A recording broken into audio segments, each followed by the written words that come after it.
Hoy le preguntamos a nuestros televidentes a través de las redes sociales, ¿por qué creen que el régimen de Nicolás Maduro está intensificando la controversia territorial con Guyana en un momento de crisis social, política y de derechos humanos? Pueden escribirnos, pueden participar a esta hora a través de nuestras cuentas de Twitter, del programa La Noche, y también las de nuestro equipo periodístico van a estar apareciendo en pantalla durante los próximos 60 minutos. Y quiero saludar a esta hora a mis invitados. En Caracas, Venezuela, estamos en contacto con Blanca Rosa Mármol. Ella es magistrada emérita del Tribunal Supremo de Justicia de Venezuela. Bienvenida al programa La Noche. Encantada de saludarte y saludar a la audiencia. También nos acompaña en Washington, D.C., Jaime Aparicio Otero, ex embajador de Bolivia en Washington, expresidente del Comité Jurídico Interamericano de la OEA y también fue jefe de misiones electorales en Venezuela, Nicaragua, Ecuador, Costa Rica y Colombia. Bienvenido, embajador. Buenas noches, Jason. Un gusto estar en tu programa y con tu audiencia. En Caracas, Venezuela, nos acompaña también Sadio Garavini, exministro de Venezuela en Guyana, ex viceministro de Justicia, doctor en Ciencias Políticas, profesor universitario y columnista. Bienvenido. Buenas noches, Jason, y un saludo a todos los que nos escuchan. Y en Boston, Massachusetts, Carlos Blanco, exministro para la Reforma del Estado en Venezuela, actualmente es profesor de la Universidad Central de Venezuela y de la Universidad de Boston. Bienvenido al programa La Noche. Muchas gracias, un placer estar con todos ustedes. Señor Blanco, quiero empezar con usted. ¿Se le está dando un manejo político a este conflicto territorial entre Venezuela y Guyana por esta zona conocida como el Esequibo o es un legítimo reclamo histórico? Es un legítimo reclamo histórico que en este momento es levantado por el gobierno de Maduro después de 11 años de haber desatendido esos requerimientos y ese reclamo. No olvidemos que la política del régimen venezolano, del gobierno de Chávez, fue básicamente comprar apoyo internacional sobre la base del petróleo. Esto tuvo un impacto muy importante en el Caribe y para sostener ese apoyo caribeño desatendió la legítima demanda venezolana por muchos años. Años en los cuales Maduro fue alto funcionario y fue canciller. Obviamente, en las circunstancias actuales, no es porque la Exxon esté allí ahora que se ha descubierto, porque ha habido muchas empresas internacionales tratando de explorar y explotar esa zona, una parte de la cual es de la zona en reclamación por parte de Venezuela, sino que es ahora que el gobierno de Maduro necesita crear una especie de conflicto no solamente con Guyana, sino que hay algunos escarceos también con Colombia, para crear un sentimiento de unificación nacional que la verdad es que no creo que sea posible que lo logre porque está demasiado claro el juego de un gobierno que está en el foso de la opinión pública en Venezuela. Señor Garavini, ¿qué es lo que está pasando en el Esequibo? ¿Por qué está ocurriendo en este momento un conflicto territorial? Sabemos que es histórico, pero ¿cuál es el manejo que hay sobre esta zona actualmente? Bueno, agregando a lo que dijo mi amigo Carlos Blanco, evidentemente después de 11 años no solo de olvido, de prácticamente abandono, porque el presidente Chávez en el 2007, por ejemplo, deslegitimó la misma reclamación venezolana sobre la zona de reclamación, diciendo algo que probablemente yo sospecho que fue sugerido por Cuba, que es, dijo una falsedad histórica realmente ridícula desde el punto de vista histórico, que la reactivación de la reclamación venezolana en 1962 se hizo por presión del imperio, como lo llamaba Chávez, norteamericano, que quería desestabilizar el gobiernito autónomo, pero no independiente ni siquiera, de un hombre de izquierda, Chedi Jagan. Eso, repito, es una falsedad ridícula, porque Kennedy no necesitaba llamar a Betancourt para decirle, hazme el favor de reactivar la reclamación que ustedes tienen allí del Esequibo para desestabilizar a Reagan. Lo único que tenía que hacer en todo caso era llamar a Macmillan, el primer ministro conservador británico, y decirle, mira, hazme el favor de no darle la independencia mientras este señor esté en el gobierno. Y efectivamente la independencia vino solo después de un cambio de gobierno por unas elecciones que hubo en 1964. Así que el propio presidente Chávez, por ceguera ideológica o por sugerencia de Cuba, o por lo que decía Carlos Blanco, todas las tres cosas, que es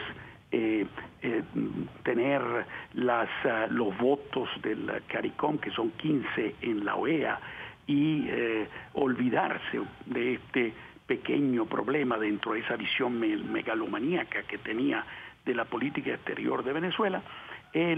Después, repito, de una posición así, el canciller de presidente Chávez, que estuvo 6 años sin, creo, mencionar, si ha mencionado 1 o 2 veces la palabra Esequibo en esos 6 años, sospecho, yo no recuerdo que la haya mencionado, ahora de pronto reactiva este tema al más alto nivel dentro de la agenda nacional.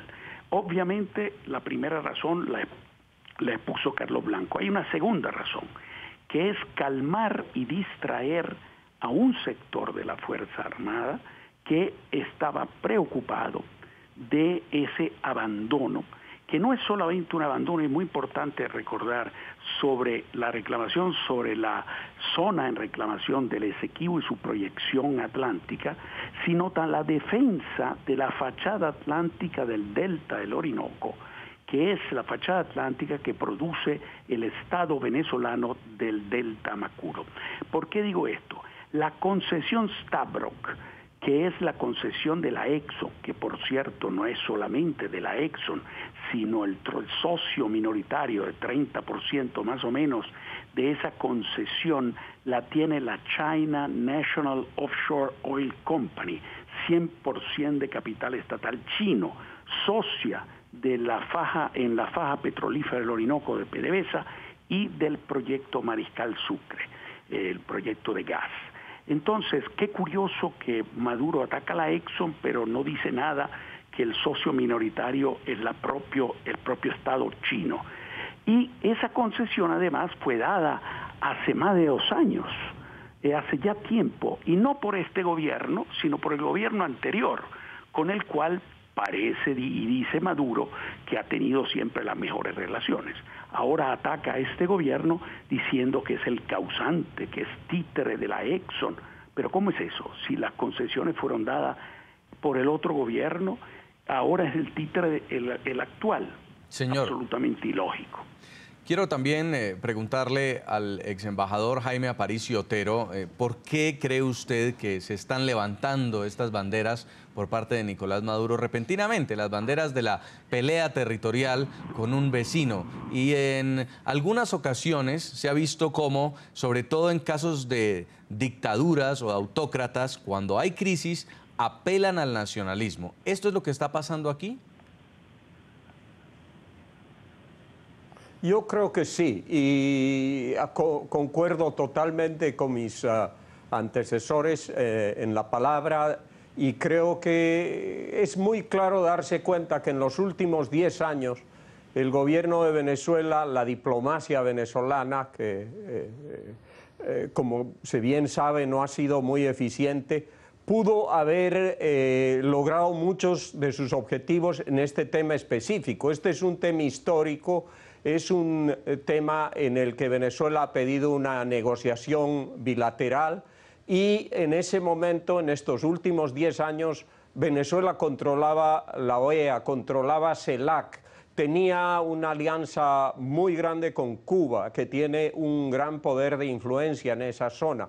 Tenía todas las condiciones para que su diplomacia logre sentar en la mesa a Guyana y adelantar una solución de mutuo acuerdo, dado que ya se sabía que ahí había recursos, se conocía hace ya varios años lo que hoy se conoce, y creo que han sacado de la carpeta este tema con otro fin, que es, como ya lo han dicho, el de distraer a la opinión pública. Siempre los exabruptos nacionalistas y de amenaza externa son muy efectivos en tiempos de elecciones porque unen a la gente alrededor de un presidente que se quiere mostrar como defensor de la soberanía del país, en este caso de Venezuela. El caso más parecido y más claro y más extremo, claro, fue el de la dictadura argentina.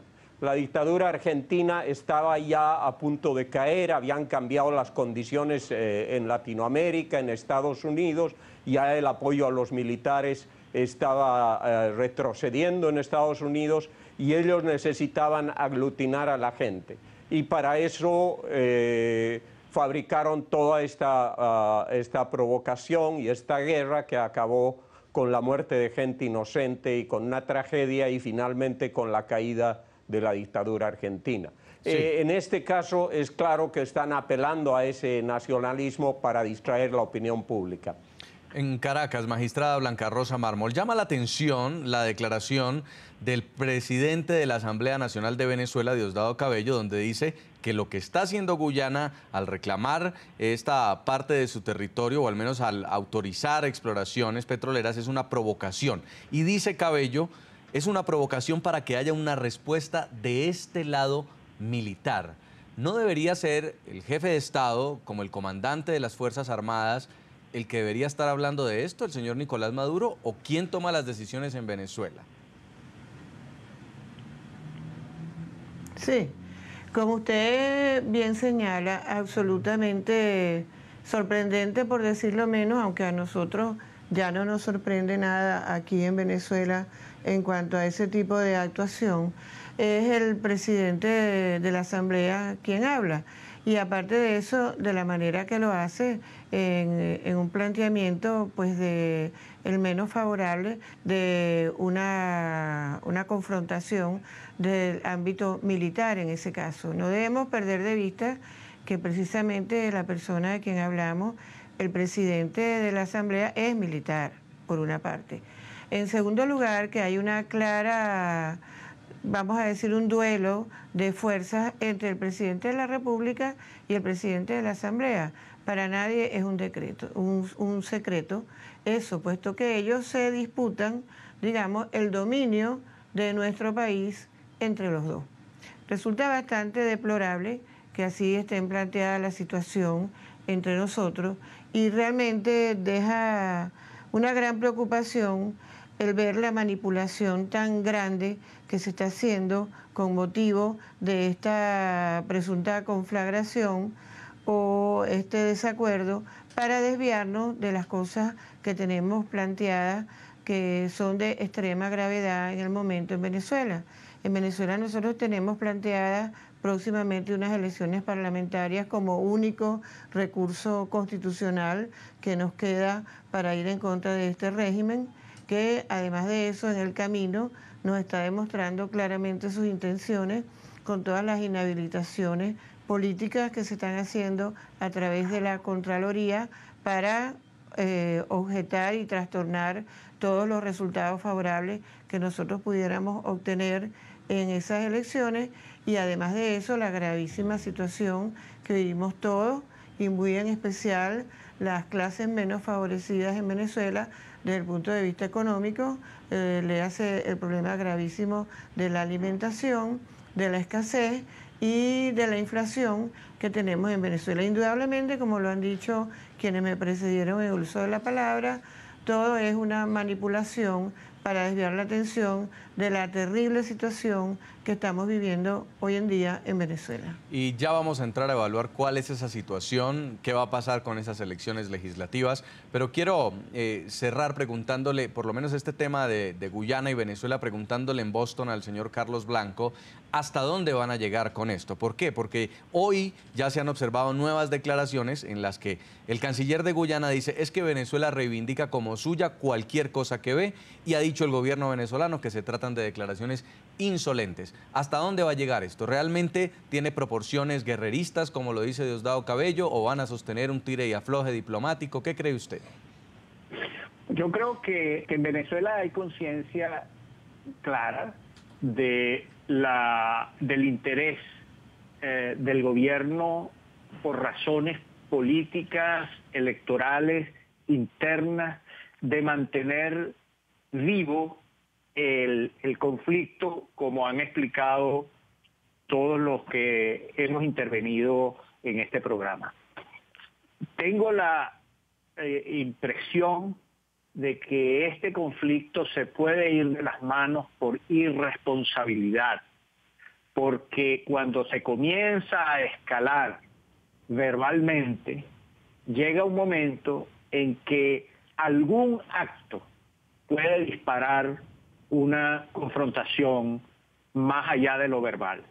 Creo que la responsabilidad obliga a decir que el reclamo legítimo de Venezuela tiene que hacerse por vías pacíficas y que no puede servir en ningún caso de excusa para que un régimen autoritario, una dictadura posmoderna, cree una situación que después quienes la van a pagar son los venezolanos de a pie y los guyaneses de a pie. Creo que hay la necesidad de rescatar el sentido de lo que un conflicto de esta naturaleza puede derivar para los pueblos y puede tener un altísimo impacto en América Latina. Ya el embajador Aparicio nos comentó cómo la aventura de los dictadores generales argentinos terminó en una tragedia para el pueblo argentino y desde luego liquidó la dictadura en ese momento. En Venezuela es pensable y deseable que un régimen autoritario culmine, pero no por la vía de un conflicto de esta naturaleza que sería totalmente indeseable. Señor Garavini, por su experiencia como embajador de Venezuela en Guyana, ¿hasta dónde cree usted que va a llegar el régimen de Nicolás Maduro con este tema? Porque se había emitido un decreto que ampliaba unas áreas de defensa, que incluso llegó a tocar a Colombia, luego hubo una protesta de Colombia, se logró ajustar o corregir, pero con Guyana no baja la tensión. Bueno, estoy de acuerdo con Carlos Blanco en el sentido que no es imposible, desgraciadamente, que pueda acontecer un incidente. Ahora, si me preguntan directamente, no lo creo probable. Sin embargo, efectivamente aquí la desgracia de que aquí vivimos un gobierno que es un directorio feudalizado. O sea, los 4 o 5 personas de las cuales se han mencionado solo 2 en el gobierno colectivo que tenemos en Venezuela, que son el presidente Maduro y el presidente de la Cámara, pero realmente son unos 5 o 6 personas. Entonces allí se nota una falta, por eso digo feudalizado, porque un directorio podría ser un directorio bien organizado, que toma las decisiones en conjunto, un gobierno colectivo, pero toma una sola decisión y se sigue. En cambio, todo lo que ha pasado con Guyana, el decreto, recuerden, 1787, el inicial, vino del Ministerio de la Defensa. El decreto tenía el lado positivo de demostrar que había una preocupación y un interés en el sector de la Fuerza Armada y por el abandono, repito, de la defensa de nuestros derechos en el Esequibo y en la defensa de la fachada atlántica del delta del Orinoco. Sin embargo, tuvo el lado negativo que se extralimitó. Las líneas que se trazaron llegaron hasta aguas de Surinam y de Guayana Francesa, implicaron molestia con Colombia, con el sector, varias islas del CARICOM por el tema de la isla de Aves. O sea, hubo una extralimitación. Pero entonces inmediatamente hubo una reimpresión del decreto a la semana por falla en los originales. Y finalmente 2 semanas después fue derogado totalmente y cambiado por uno totalmente distinto, donde no se trazan ninguna líneas. ¿Qué denota eso? Incomunicación en el directorio que está en el gobierno de Venezuela. Y no solamente falta de comunicación, incoherencia, falta de seriedad y de profesionalismo, sí, porque evidentemente la Cancillería va por un lado, la defensa, algunos sectores de la Fuerza Armada van por otro, pero lo que sí es cierto es que el mantener el tema del Esequibo en primera línea en la agenda se debe a las razones que yo mencioné al comienzo, sí, que son el factor electoral y calmar a un sector de la Fuerza Armada. Y sobre esto vamos a hablar una vez regresemos de comerciales. Tenemos que hacer una breve pausa. Le estamos preguntando a nuestros televidentes por qué creen que el régimen de Nicolás Maduro ha intensificado la controversia territorial con Guyana en un momento de crisis social, política y de derechos humanos. Participen con sus opiniones a través de la cuenta de Twitter de nuestro programa La Noche y las de nuestro equipo periodístico. Ya volvemos. Ya regresamos con La Noche.